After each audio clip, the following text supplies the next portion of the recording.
tous dans ce culte de fête du dimanche 12 juin. Bienvenue à vous tous qui êtes venus peut-être de loin. Je vois des Basques, premier rang.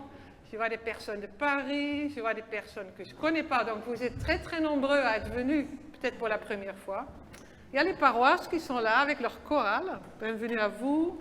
Il y a les parents, il y a les amis. Il y a tous les pasteurs de la Fondation John Bost et de Joël, l'ancien pasteur, et d'autres encore que je ne vais pas tous nommer. Bienvenue à vous tous. Et avant de commencer, on reçoit quelque chose de précieux, chacun de nous, qui est donné même avant qu'on le cherche ou on le demande. Ce sont la grâce et la paix de Dieu qui sont là, qui nous accueillent, chacun de nous, nous tous ensemble, qui font de nous aujourd'hui une communauté d'amis, des amis appelés et invités par notre Seigneur Jésus-Christ. Et comme tous les dimanches, nous allons commencer par allumer la bougie. Il y a 2 personnes, il y a Bernard et puis il y a quelqu'un, oui, vous, venez. 2 personnes, Marcel, 2 personnes. Alors il y en a un qui va tenir la bougie. Vous tenez la bougie? Oui, je vous donne la bougie, oui, je vous donne l'allumette. Hein? Si je ne me rate pas. Hein? Parce que... Oh là là. C'est super.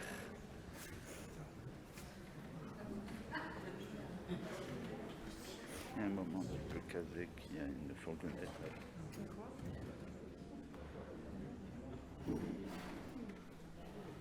Alors, qu'est-ce qu'on dit? Merci. Merci. Merci. Merci.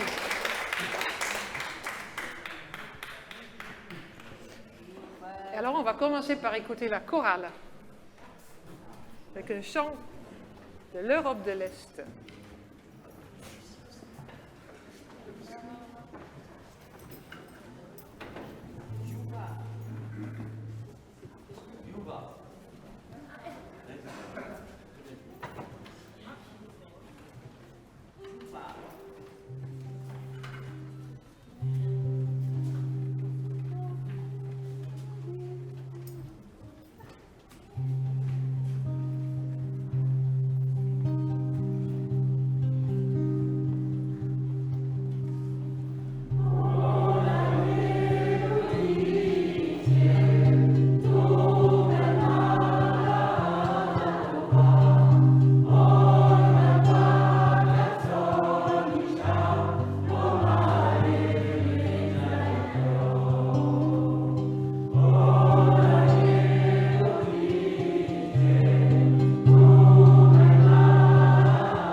juste une petite interruption du culte pour une raison pratique. C'est une camionnette bleue qui a laissé ses phares allumés.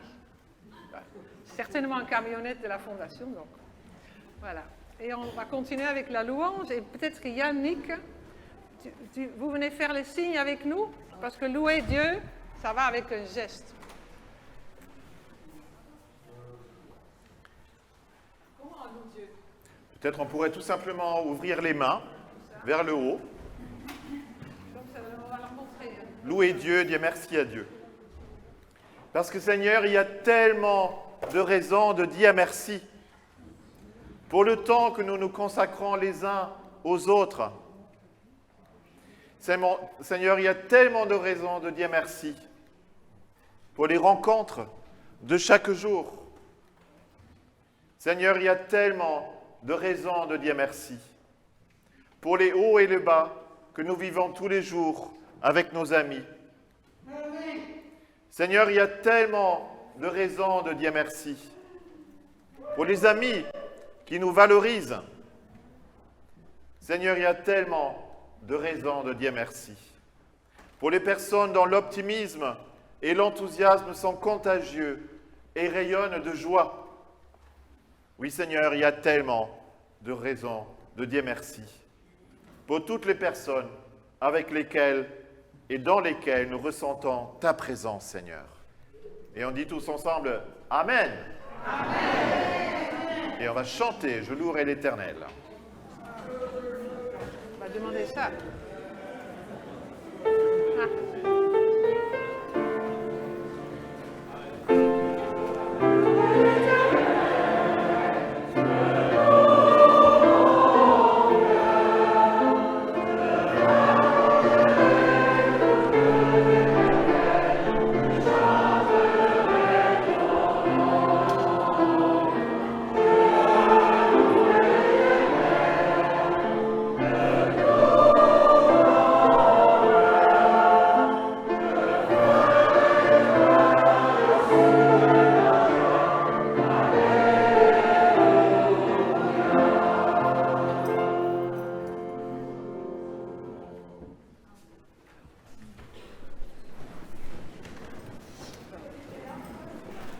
Alors Yannick, venez. Alors, pour ce culte, on s'est dit, on va vous apprendre certains gestes qui parlent aussi, le corps parle. Alors quand on prie Dieu, on n'est pas comme ça, hey Dieu, quelque chose à te dire, non. Hein? Quand on prie Dieu, non, on prend une autre attitude. Alors qu'est-ce qu'on peut prendre comme attitude, Yannick, quand on prie Dieu? Comment on peut prier Dieu? Comme ça, par exemple, on leur montre et on leur demande de faire pareil. Donc on peut par exemple faire comme ça, comme les bouddhistes, main devant le cœur. Devant le cœur, c'est pas là, c'est pas devant le cœur. Ou bien on peut prier comme on a peut-être appris petit, on croise les doigts comme ça. Vous savez faire ça? On croise les doigts. Donc nous allons vous inviter maintenant à la prière, comme ça. Ou comme ça. Voilà. Je vous invite à la prière.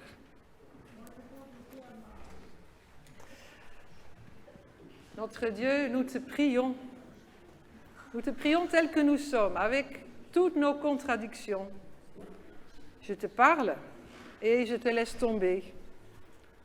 Je te prie et je te refuse toute aide. Je te supplie et je t'utilise. Je m'approche de toi et je t'oublie. J'ai confiance de toi et j'ai peur. Je parle de toi et je me sens abandonné. Je m'engage pour un monde plus juste et j'oublie mon prochain. Je te cherche et parfois je ressens ta présence. Oui, tu es là, toujours et partout. Tu es ainsi fait, mon Dieu. Amen. Et quand nous cherchons Dieu, voilà, qui nous attend déjà, et que rien ne peut nous séparer de son amour. Et pour ça, on dit merci. Alors, comment on peut dire merci? Il y a 3 manières de dire merci. Ben oui, déjà. Mais, qu'est-ce qu'on peut faire comme geste? Premier geste, c'est ça, main sur le cœur. La main sur le cœur, c'est une façon de dire merci. Mais alors, je ne vous parle pas le faire. Il faut leur montrer, Yannick. Main sur le cœur. Alors, la main sur le cœur. La main sur le cœur. Ou bien, regardez bien ce que font les sourds pour dire merci. C'est très, très beau. Regarde, Yannick, on met la main sur la bouche et on fait comme ça. Vous le faites avec nous? On met la main sur la bouche et on dit merci comme ça. C'est beau ça, hein, Yannick? Et une troisième fois, c'est pour dire merci pour les sourds. On applaudit, comment? Non, non, non, non, non. Comme ça. Alors, voilà ce que je propose pour ce culte. Pour ce culte, à chaque fois, il y a un moment où on a envie de dire merci, avec Yannick ou moi. On va faire ces trois gestes. Soit on met main sur le cœur, quand on est très très heureux, ou on envoie notre merci à tout le monde. Ou bien, alors pour applaudir la chorale, on fera... Non, non, non, non, comme ça. Ouais.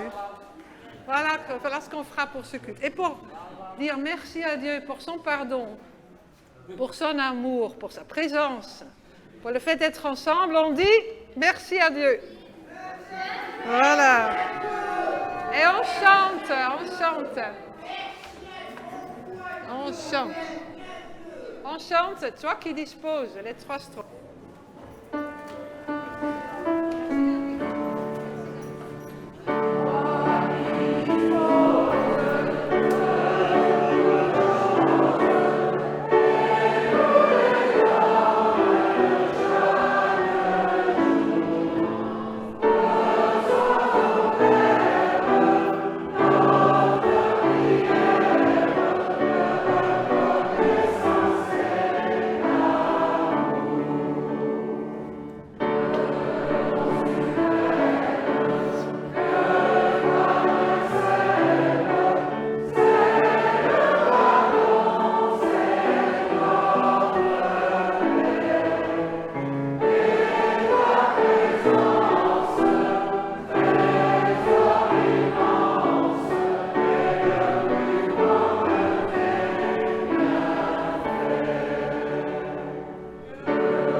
C'est là, non?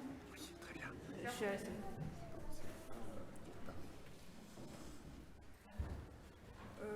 Voilà, je me présente. Je m'appelle Corinne. Et je vais vous lire un texte de la Bible que j'ai choisi pour aujourd'hui. Comment? Choisi pour aujourd'hui. Jésus marche vers Jérusalem, il traverse la Samarie et la Galilée. Il entre dans un village et dit « Lépreux, vient à sa rencontre ». Il reste assez loin de Jésus et il se met à crier « Jésus, Maître, aie pitié de nous ». Jésus les voit et il leur dit « Allez vous montrer au prêtre ». pendant qu'ils y vont, ils sont guéris. Merci.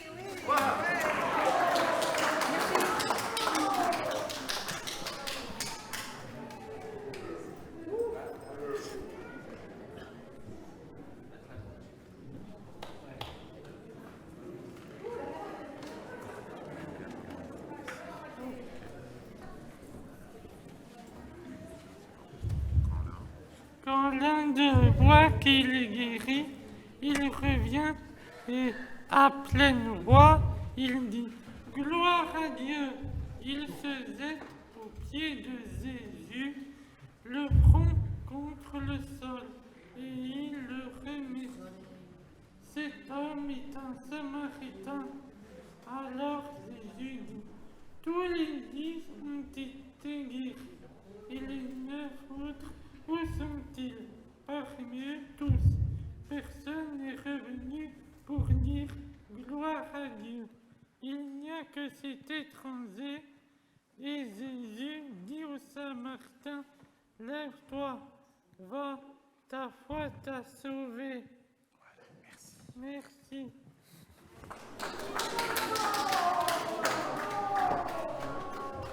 C'était une lecture qu'on a trouvée dans l'évangile de Luc, au chapitre 17, les versets 11 à 19.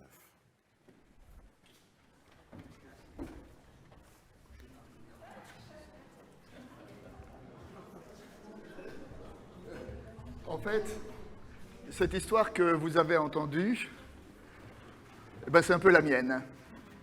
Je m'appelle Shimri, et avant, j'étais samaritain. Je dis avant, parce que après, j'étais lépreux.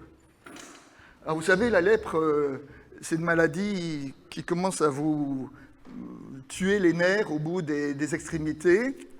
Et alors progressivement, comme ça, on est rongé dans les mains, dans les pieds, dans les oreilles. Quand on est lépreux, on vit entre lépreux. Alors, j'étais plus samaritain, j'étais lépreux. Lépreux avec les lépreux. On n'avait pas le droit de s'approcher des gens pour ne pas les contaminer. Alors on était entre nous, et qu'est-ce que vous voulez qu'on fasse? On se racontait des histoires de lépreux. Alors on se disait comment c'était notre vie avant qu'on soit lépreux. Alors on se racontait chacun ce qu'on faisait. Et puis des fois on se disait, qu'est-ce qu'on fera le jour où on ne sera plus lépreux? Alors on sait bien que c'est un peu une illusion, parce qu'on ne guérit pas de la lèpre. Mais quand même, on osait y penser. Et puis il y avait quelque chose que, ensemble, tous les lépreux, on n'aime pas trop, ce sont les religieux. Parce que les religieux, ils disent que la lèpre, elle nous touche parce que c'est une punition, parce qu'on a dit du mal des autres. Et vous savez pourquoi? Parce que autrefois, Moïse avait une sœur qui s'appelait Myriam, et quand Myriam a dit du mal de Moïse, elle a trouvé la main lépreuse. Alors, sous prétexte qu'autrefois, il y avait quelqu'un qui a été lépreux parce qu'il a dit du mal, aujourd'hui, tous ceux qui disent du mal, tous ceux qui sont lépreux, c'est qu'ils ont dit du mal. Alors, je vais être honnête avec vous. Je ne vais pas dire que j'ai jamais dit du mal de personne, d'accord? Mais pas plus qu'un autre. Il y a d'autres qui disent beaucoup plus de mal que moi, ils ne sont pas lépreux. Alors, pourquoi lépreux? Et puis, on était entre nous, entre lépreux, et puis un jour, on a entendu parler de quelqu'un qui parlait de la religion autrement, qui n'était pas dans l'accusation, mais qui disait des paroles qui relevaient. Alors quand on a appris qu'il arrivait pas très loin dans la région, on a décidé d'aller le voir. On est allé, alors on s'est tenu au loin, parce qu'on était lépreux quand même, hein. On a crié « Jésus, maître, aie pitié de nous !» Et lui nous a dit « Allez vous montrer au prêtre. » Allez vous montrer au prêtre? Pourquoi faire? Bon, alors il nous a dit, allez vous montrer au prêtre. On est allé vers le prêtre. Et puis quand on est allé vers le prêtre, on a commencé tous à ressentir un petit picotement au bout des doigts. Et alors ça, c'était une très très bonne nouvelle, parce que ça veut dire que la sensibilité revenait dans nos doigts. Alors on était là, on allait vers le prêtre, et puis on marchait de plus en plus vite. Et puis moi, je me suis arrêté. Je lui ai dit, d'abord, le prêtre, pourquoi? Je suis samaritain. Et puis, attends, lui, il nous a dit, va voir le prêtre, on va voir le prêtre, on se retrouve guéri. Alors j'ai fait demi-tour. Et je suis allé retrouver le Nazaréen, en rendant gloire à Dieu. Je me suis précipité à ses pieds, j'ai pu le toucher, je me suis agenouillé devant lui pour lui rendre gloire. Il lui a dit, et les 9 autres, où sont-ils? Les 10 n'ont-ils pas été guéris? Ne s'est-il trouvé que ce Samaritain pour rendre gloire à Dieu? Il m'a dit, lève-toi, ta foi t'a guéri. C'est pas ma foi qui m'a guéri, c'est lui. Non, non, ta foi t'a guéri. Et puis, va. Et puis lui, il est parti. Il va vers Jérusalem. Et à Jérusalem, moi je me fais du souci pour lui. Parce que les religieux, je les connais. Ils n'aiment pas ceux qui ont un discours différent. Ils n'aiment pas ceux qui ont une parole de pardon. Mais moi, je vais retourner vers les miens. Et vous voyez, avant, j'étais samaritain, après j'étais lépreux, maintenant je suis Shimri, je suis moi. J'ai cette certitude au fond de moi.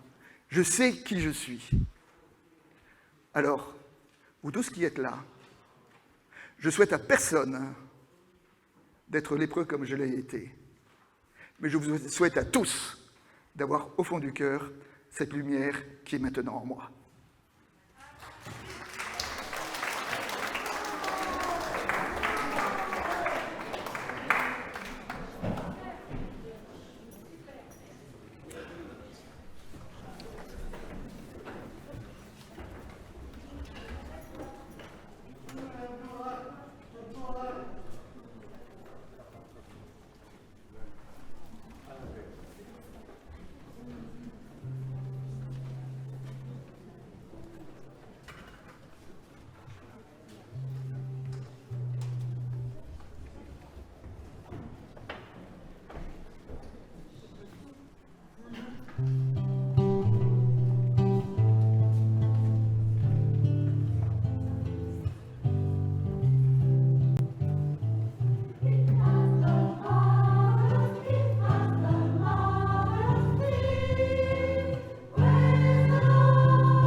Alors, vous avez entendu l'histoire de mon frère samaritain. Je dis mon frère parce que des fois, il me ressemble un peu. Et dans cette histoire, en fait, vous avez remarqué qu'il y a deux catégories de personnes.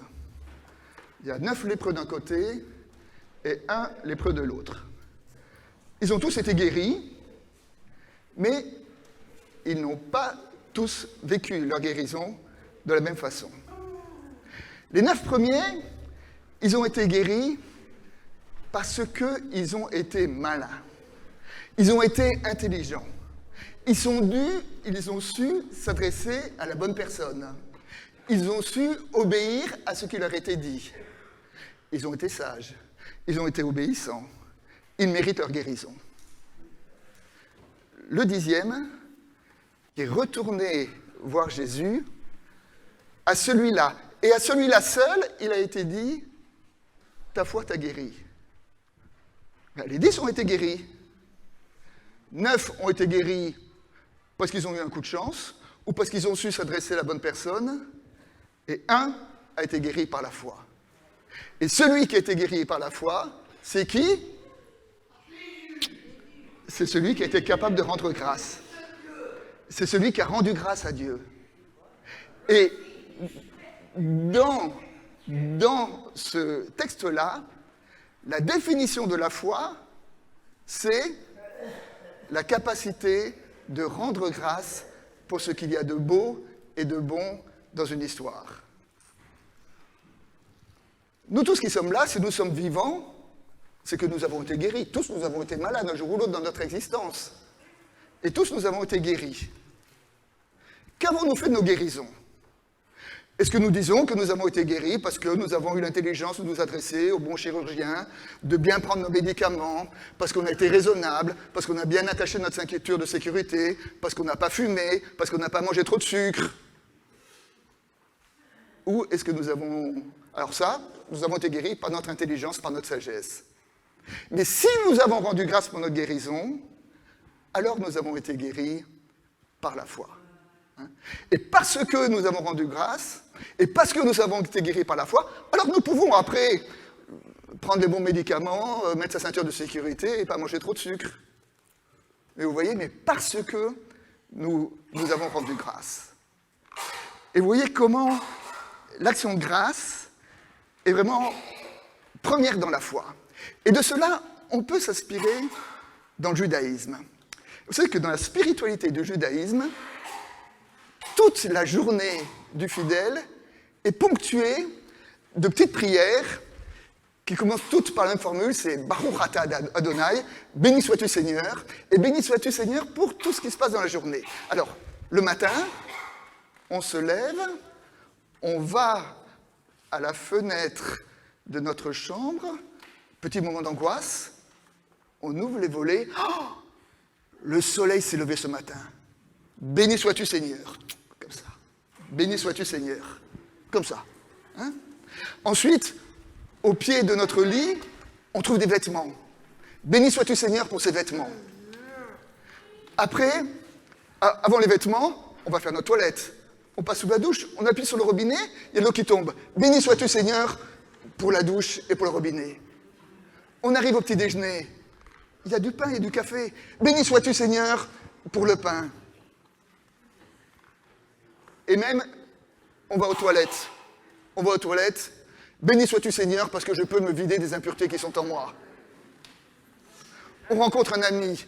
Béni sois-tu Seigneur pour l'amitié.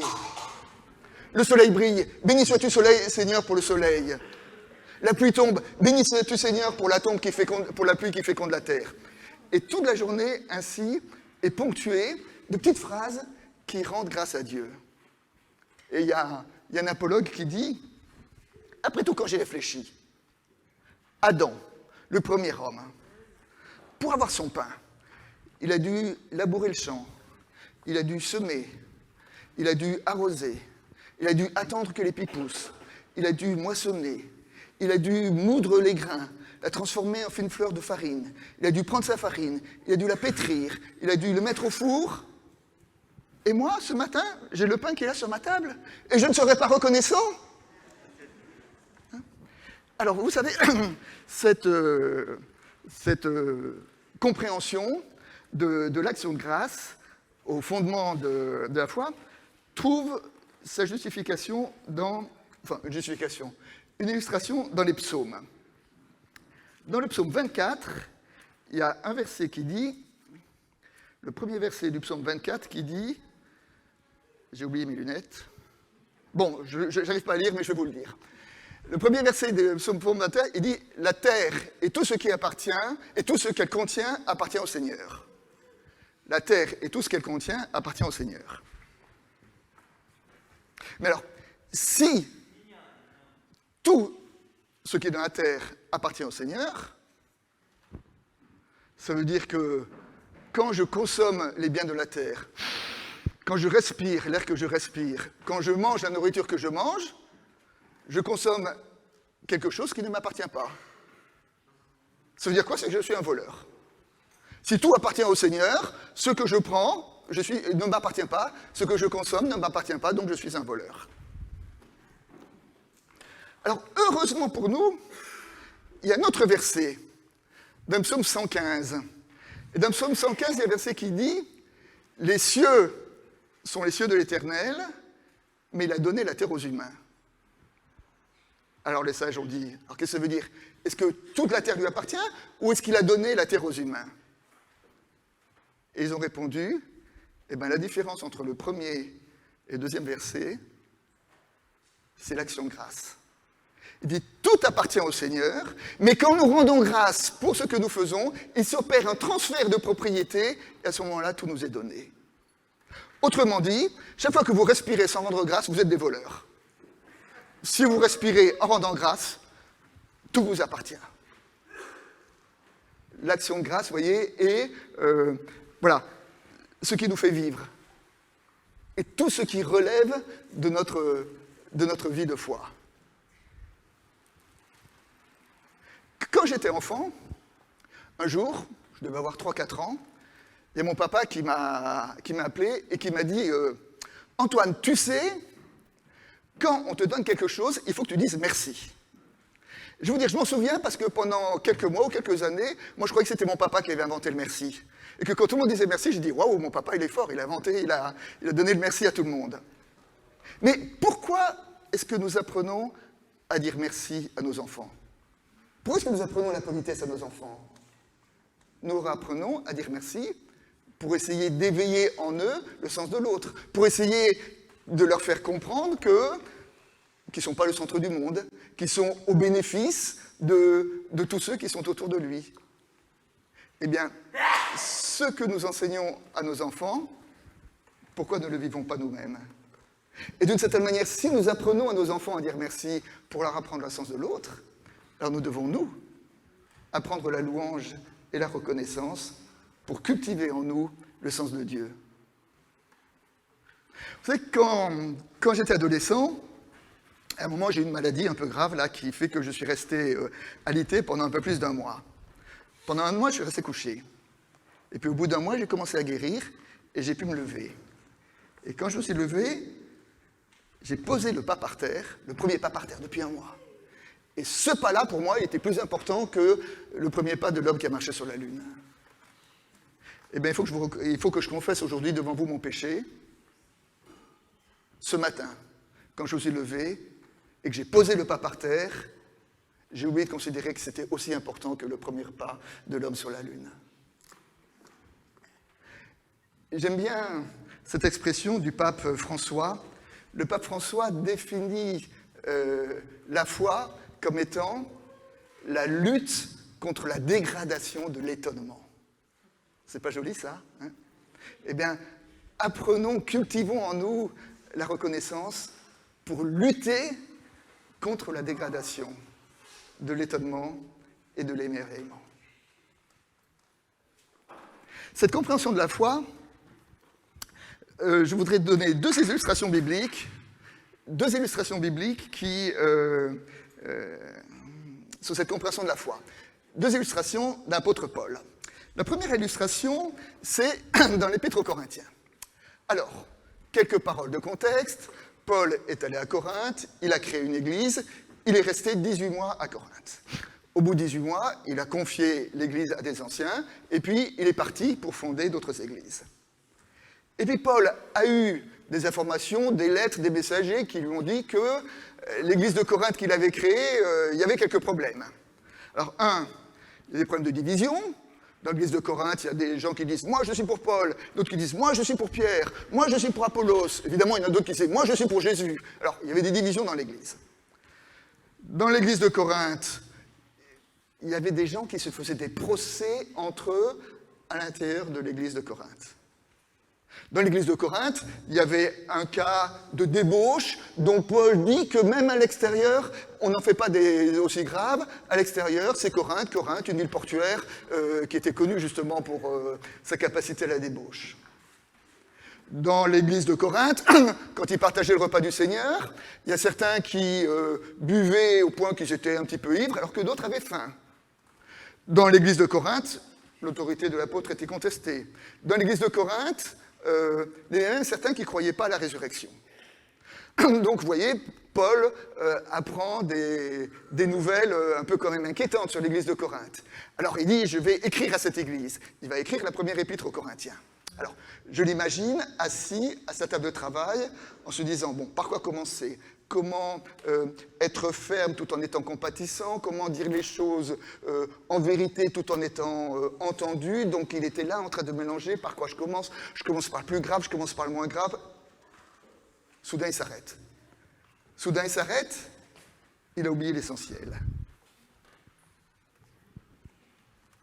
1 Corinthiens 1, « Je rends grâce à Dieu sans cesse à votre sujet pour la grâce de Dieu qu'il vous a donnée dans le Christ Jésus. » Les divisions, les procès, les débauches, une vie cultuelle agitée, la contestation de l'autorité, on ne croit pas à la résurrection, Paul commence par dire « Je rends gloire à Dieu tous les jours pour votre foi. »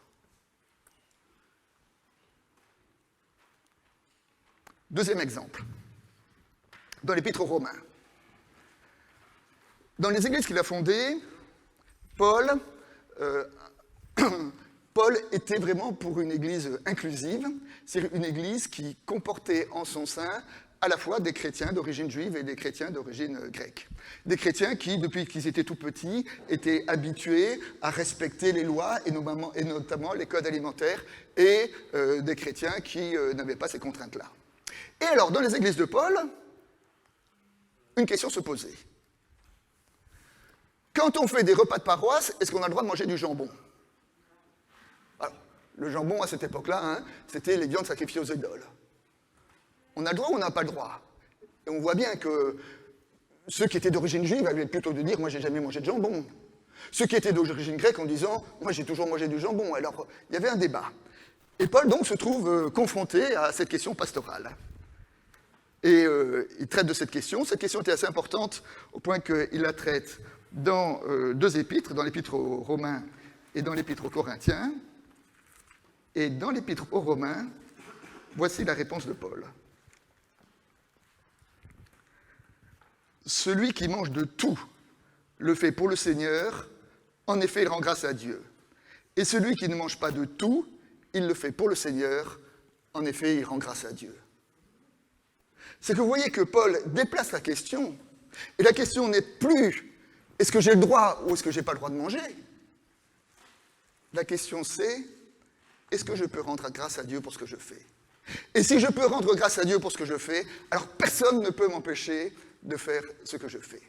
Vous voyez comment Paul donc place la liberté et la louange et la reconnaissance au cœur de sa foi, non seulement au cœur de sa foi, mais y compris au cœur de son discernement, éthique.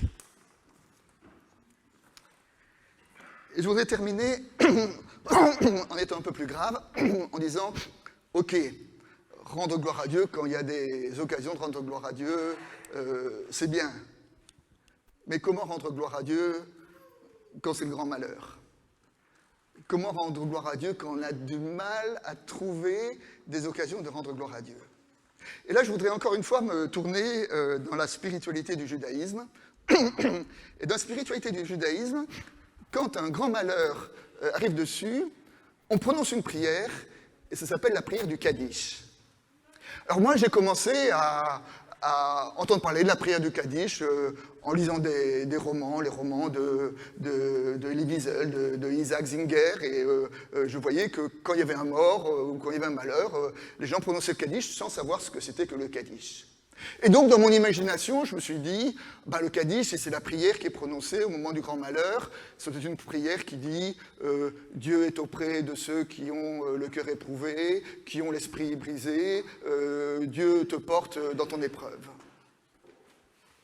Et puis, un jour, je suis tombé sur la prière du Kaddish. Et la prière du Kaddish, elle commence de la façon suivante. Béni, loué, célébré, exalté, vénéré, admiré, glorifié soit le nom de Dieu saint, au-dessus de toutes les bénédictions, de tous les cantiques et de tous les hymnes de louange qui peuvent être proférés dans le monde. Quand le grand malheur arrive, béni, vénéré, exalté, loué soit le Seigneur qui est au-dessus de tout cela. Et alors un jour, je discutais avec un rabbin et je lui dis, mais quel est le sens du Kaddish?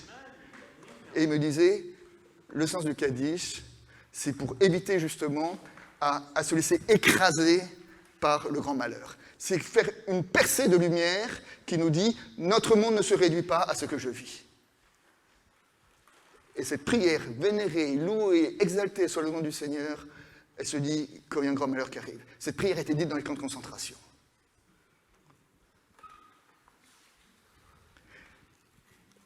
La louange comme protestation.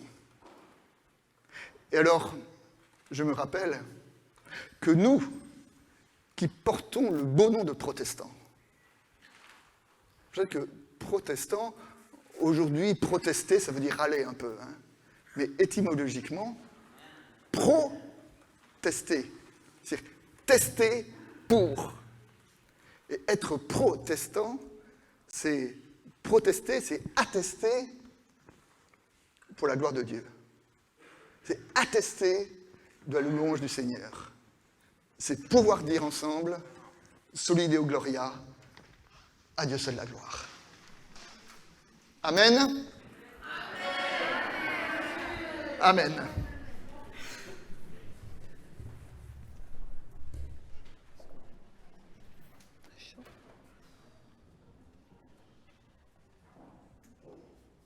Nous répondons par un chant. Le chant, tu es là au cœur de nos vies. Amen.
passer à la célébration de la Sainte Seine. J'invite donc David Guiraud qui va nous annoncer le but de l'offrande, c'est bien ça? Et avant ça, je voulais rappeler aux personnes qui s'occupent de la Sainte Seine avec nous de s'approcher déjà. Donc Dominique et Jean-Louis Mignon, Véronique de Paul, Jean-François Monnier, David est là, Béatrice Birmelet, Anne Ehrenschmidt, Pascal Dotzburger, Isabelle Monnier, Sylvie Mercier, Catherine Chen et Madeleine Appert.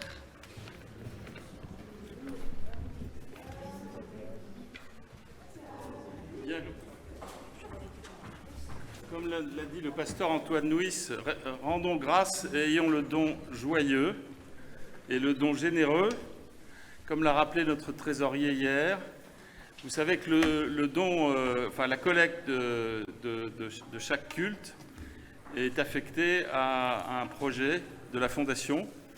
Et là, nous avons le projet d'acheter un vélo pousseur pour le pavillon Bellevue, qui, comme certains savent, est un peu en hauteur.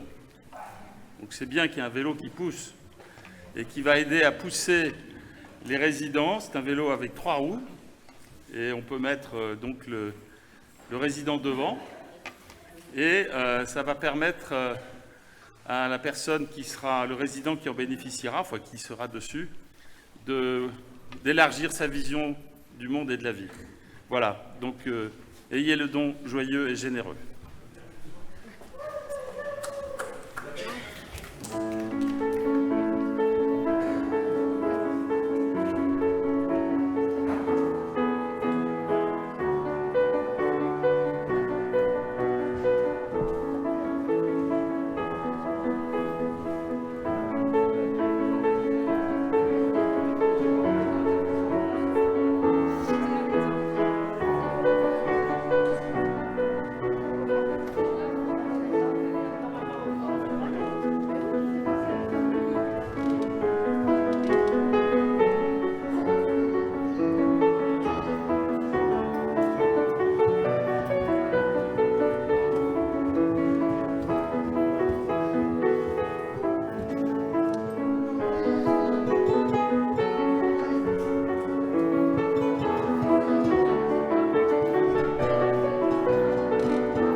Antoine nous a rappelé tout à l'heure l'importance de dire merci en toutes circonstances. Et c'est comme cela que nous commençons aussi notre préparation pour la Sainte Seine, par la louange. Oui, Dieu notre Père, nous te remercions de nous inviter à cette table que nous avons préparée. Nous te louons de nous accueillir à ce repas que tu as voulu pour chacun de nous. Nous te bénissons de nous rassembler avant de nous envoyer dans le monde. Aussi avec tes enfants, avec celles et ceux que tu as appelés ou que tu appelleras, qui vivent ici ou qui vivent au loin. Nous célébrons ton nom. Et on va remercier. Et après, on chante. Ou plutôt, c'est la chorale qui va chanter. Un chant congolais.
Ce repas que nous allons partager, ce n'est pas nous qui avons inventé cela, c'est Jésus qui l'a institué. C'est lui qui l'a fait le premier avec ses amis. Oui, la nuit où Jésus fut trahi et pendant qu'ils étaient à table, Jésus prit du pain.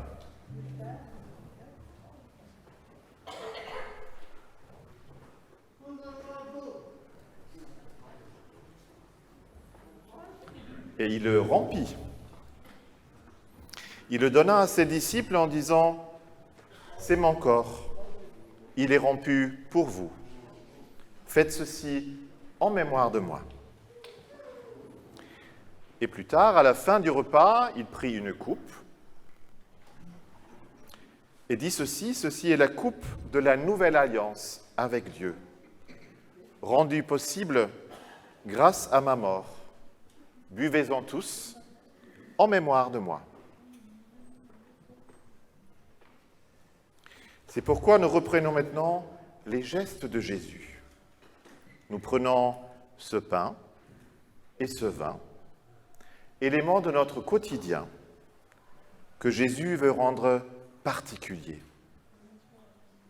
Mais avant le partage, il a prononcé une prière, et vous la connaissez tous, cette prière. Et nous allons aussi nous recueillir dans la prière. Nous nous réjouissons d'être réunis en ton nom, Seigneur. C'est toi qui nous invites. Ouvre nos yeux et nous reconnaîtrons autour de nous des frères, des sœurs. Ouvre nos oreilles et nous entendrons la bénédiction qui va être dite. Ouvre nos mains et nous recevrons de toi le pain et le vin, signe de l'alliance. Alors avec Jésus-Christ, nous pouvons dire tous ensemble le Notre Père. C'est aux cieux, que ton nom soit sanctifié, que ton règne vienne, que ta volonté soit faite sur la terre comme au ciel. Donne-nous aujourd'hui notre pain de ce jour. Pardonne-nous nos offenses, comme nous pardonnons aussi à ceux qui nous ont offensés.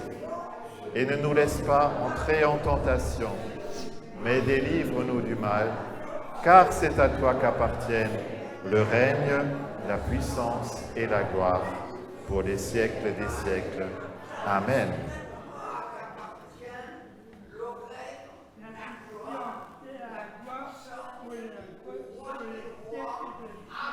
On peut dire Amen encore une fois. Amen.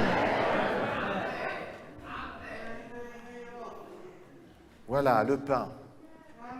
Le pain que nous rompons et que nous partageons est un pain de vie pour toi. La coupe pour laquelle nous remercions est une coupe d'alliance pour toi.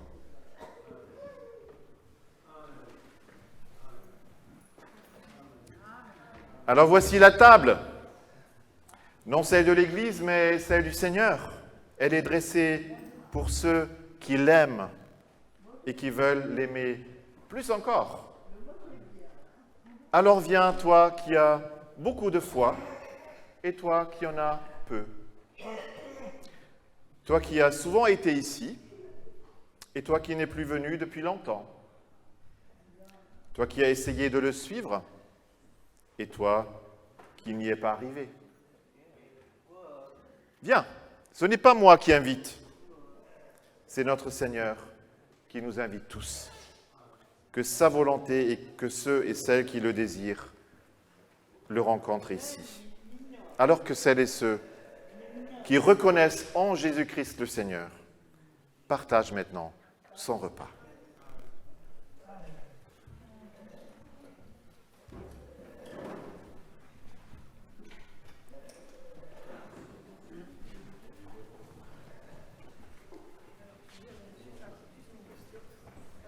Excusez-moi. Oui. Juste pour, parce que nous avons des petits verres. Cette fois-ci, nous avons aussi des petites coupes de jus des raisins au milieu. Donc, il suffit de nous faire signe si vous préférez le jus des raisins et on pourra vous donner ça aussi. C'est des petits verres qui sont au milieu.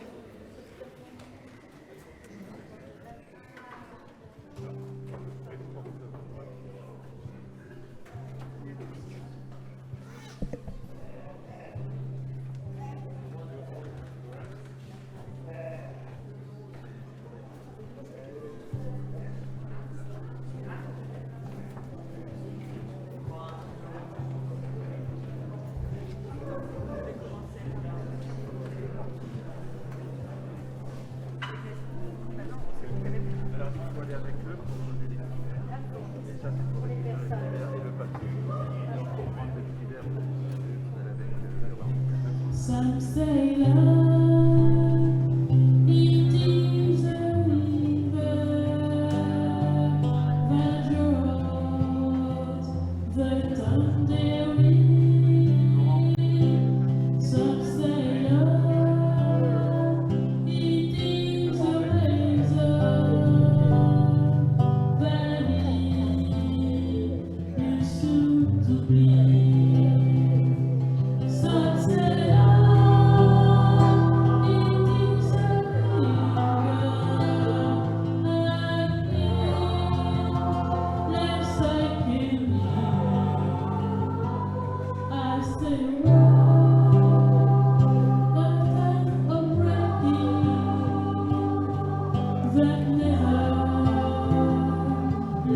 It's a dream, afraid of waking, but never take the chance. It's a world with what we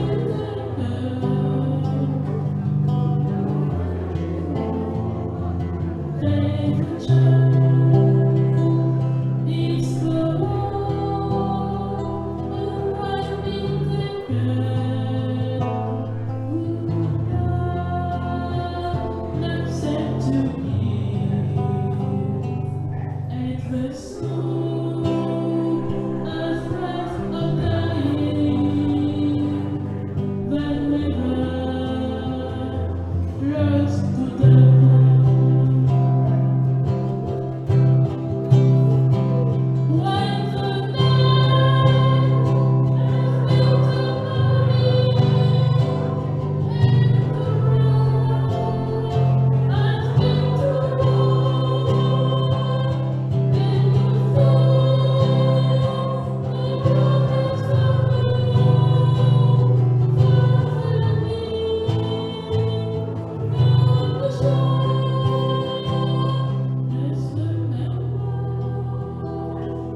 on a entendu qu'il faut rendre grâce en toutes circonstances. Alors nous allons rendre grâce parce que nous n'avons pas assez de vin tellement nous sommes nombreux.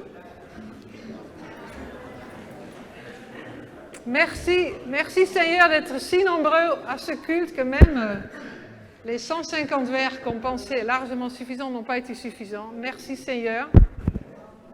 Merci Seigneur d'être si nombreux pour nous retrouver pour cette fête après 2 ans de Covid et d'être si nombreux. Merci à vous tous d'être là, les paroisses, des alentours qui sont revenus.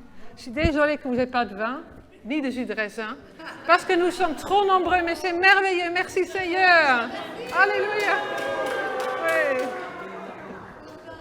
Allez. Par contre, le pain, on a pour nous.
En fait, on n'arrête pas de dire merci, c'est l'inflation des merci. Dans la prière, nous disons merci encore une fois. Père, pour ce pain et ce vin partagés, nous te disons notre reconnaissance. Par cette communion, tu as renouvelé nos forces. Que maintenant notre vie soit un reflet de ton amour. Amen. Et nous chantons le chant qui est le plus connu parmi les protestants. C'est lequel? À toi, la gloire.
Et maintenant, on va prier. Et écoutez d'abord le silence dans lequel Dieu nous parle.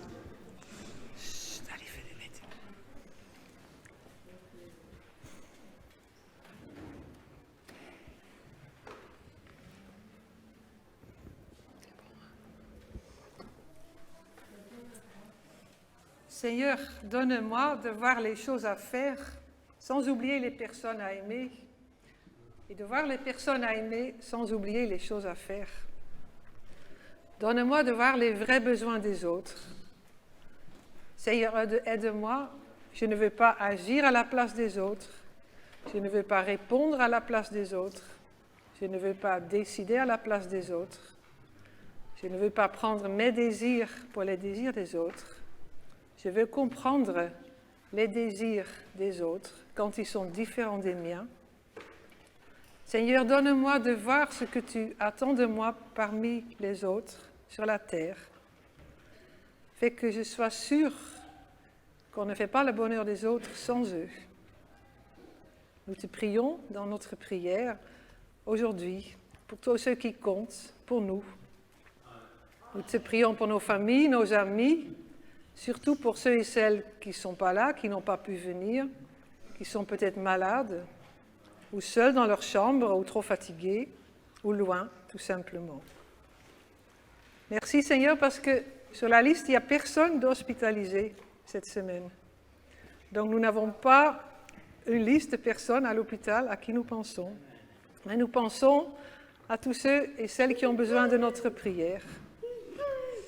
Nous voulons porter avec toi le souci du mieux-être de toutes ces personnes qui nous entourent. Apprends-nous, Seigneur, à faire les choses avec amour, avec amitié, en aimant les personnes autour de nous. Apprends-nous à les aimer, tout simplement. Apprends-nous de faire quelque chose pour eux, et cela nous donnera la joie dans le cœur. Ainsi, tous comprendront que toi, seul, tu es amour. Amen. Amen. Tu donnes la bénédiction? Non, on a déjà fait la prière, on a déjà fait, Stéphane. Amen, c'est ça, oui, amen. Merci, amen.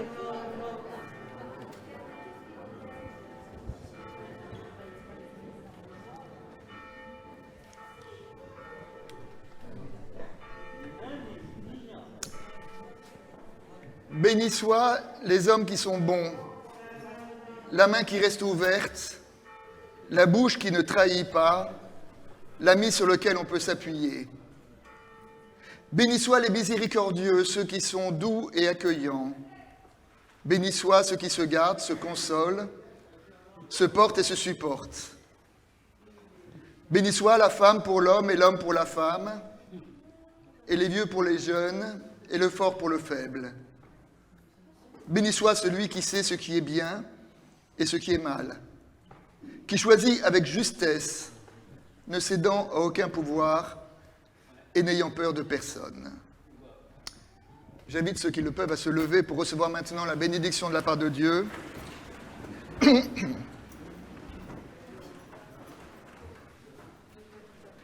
Que le Seigneur nous donne de vivre de toutes ces bénédictions, que sa paix soit avec nous, que son amour soit en nous, que sa miséricorde soit sur nous. Amen. C'est la chorale qui termine dans la joie.